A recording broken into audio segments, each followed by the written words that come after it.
Episode 1 dimulai dengan flashback season 1. Yusin bersama Piyang.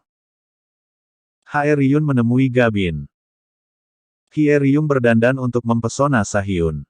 Sieng, Piyang, dan Hye Ryung berkumpul bersama seorang teman mereka, yang mengaku mengenal kakak dari Sieng.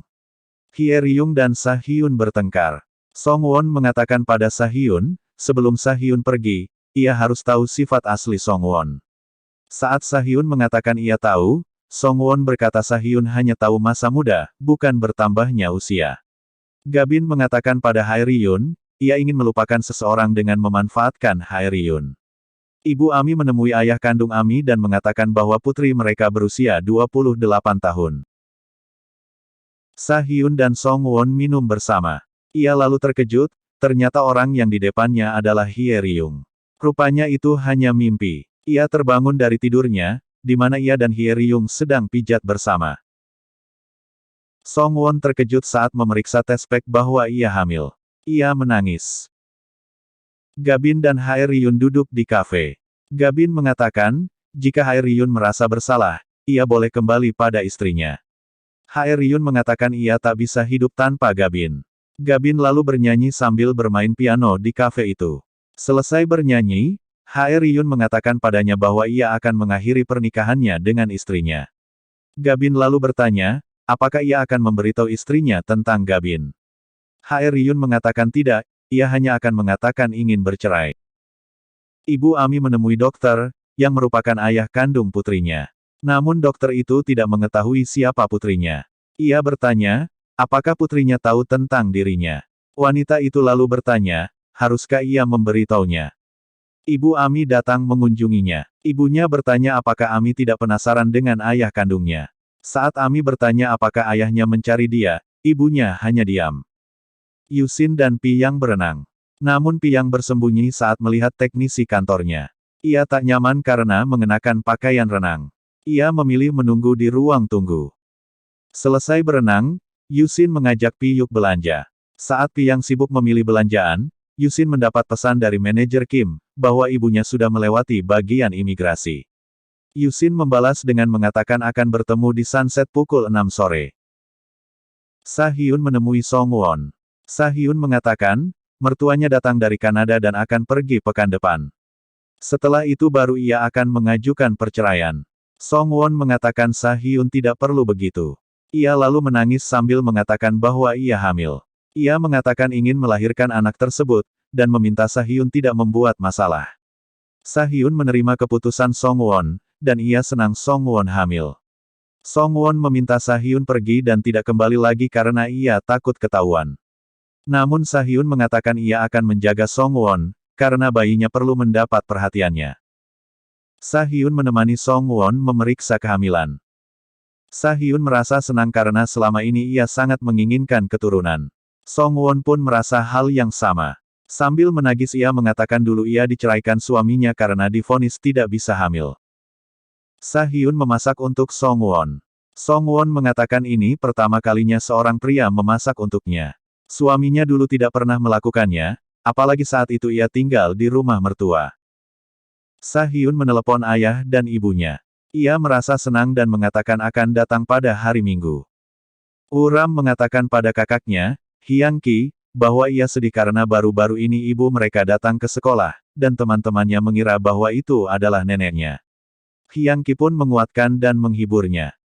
Songwon berdoa di gereja, ia bersyukur atas anugerah yang didapatnya. Namun ia takut anugerah itu menjadi penderitaan bagi orang lain. Ia memohon ampun pada Tuhan. Yusin menaiki pesawat menuju ke Jeju. Ia bertemu Ami yang sedang bersama Gabin dan Songwon. Ami mengatakan pada teman-temannya bahwa Yusin adalah dokter penanggung jawabnya. Gabin membisikkan pada Ami bahwa Yusin sangat tampan. Saat teman-temannya tidur, Ami pergi ke kamar mandi. Yusin menyusulnya. Yusin bertanya di hotel mana Ami menginap. Ia juga meminta Ami mengirim pesan bila akan pulang.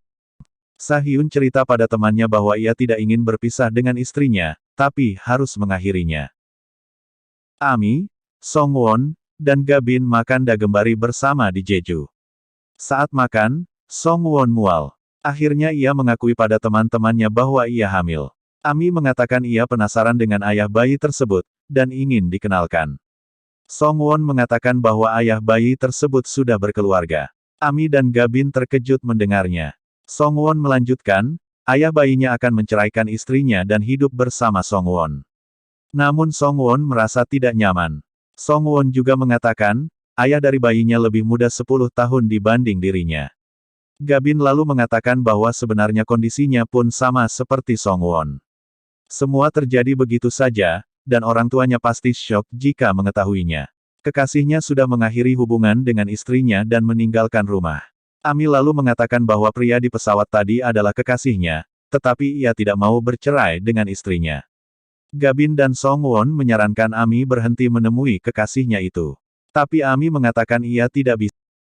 Piyang dan anaknya datang ke rumah Kim Dong-mi, ibu tiri Yusin. Dong-mi mengatakan, saat malam ia memikirkan suaminya. Piyang lalu berkata, sebagai sesama wanita, ia merasa sedih memikirkan mertuanya itu, karena terlihat menderita. Ia lalu bertanya apakah Dong-mi tidak berniat mengencani seseorang. Dong-mi mengatakan ia tak terobsesi dengan pria. Dalam hatinya, Piyang berkata jangan sampai Dong-mi mengincar suaminya.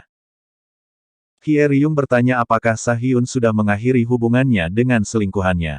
Sahyun mengatakan bahwa selingkuhannya pergi ke Jeju, dan akan bicara saat ia kembali. Hye Ryung bertanya kenapa ia pergi liburan padahal mengaku sedang hamil. Sahyun mengatakan ia pergi ke rumah kakaknya di Jeju.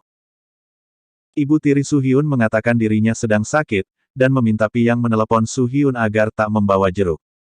Jika tidak diberitahu, ia pasti akan membeli beberapa kotak. Hye Ryung makan bersama mertuanya. Mertuanya mengatakan untuk tidak banyak pikiran, agar Hye Ryung segera hamil. Karena Sahyun sudah berjanji akan mengakhiri hubungannya dengan selingkuhannya. Hye Ryung lalu berkata, mereka bukan hanya pacaran, tetapi wanita itu sampai hamil. Dalam hati, ibu mertuanya berkata, jika ia jadi Sahyun, ia pun tidak bisa mengakhirinya. Hye Ryung meminta mertuanya ikut turun tangan, dengan cara menemui wanita itu dan membeli apartemen untuk menjadi tempat tinggalnya tanpa sepengetahuan Sahyun. Ia meminta mertuanya agar sering datang berkunjung dan merawat sampai anaknya lahir, untuk mengawasi agar Sahyun tidak berhubungan lagi dengannya. Dan yang lebih penting, ia harus mengganti nomor teleponnya. Piyang membuatkan bubur untuk Dong-mi. Dong-mi mengatakan Piyang boleh pergi setelah sarapan. Dalam hatinya, ia berharap bisa berduaan dengan Yusin. Piyang yang mengetahui niat buruk Dong-mi itu, mengatakan ia akan menunggu Yusin. Saat bel berbunyi, mereka mengira Yusin datang. Ternyata yang datang adalah dokter suruhan Yusin. Piyang menerima pesan dari Yusin yang mengatakan bahwa ia langsung ke rumah sakit karena ada pasien darurat. Mertua Hye Ryung tiba di rumah. Mereka senang karena akan memiliki cucu. Sahyun memandang foto USG anaknya sambil menangis. Sahyun mengatakan pada Song Won bahwa keluarganya sudah tahu tentang kehamilan Song Won. Arwah ayah Yusin masuk ke rumah, dan menaiki tangga.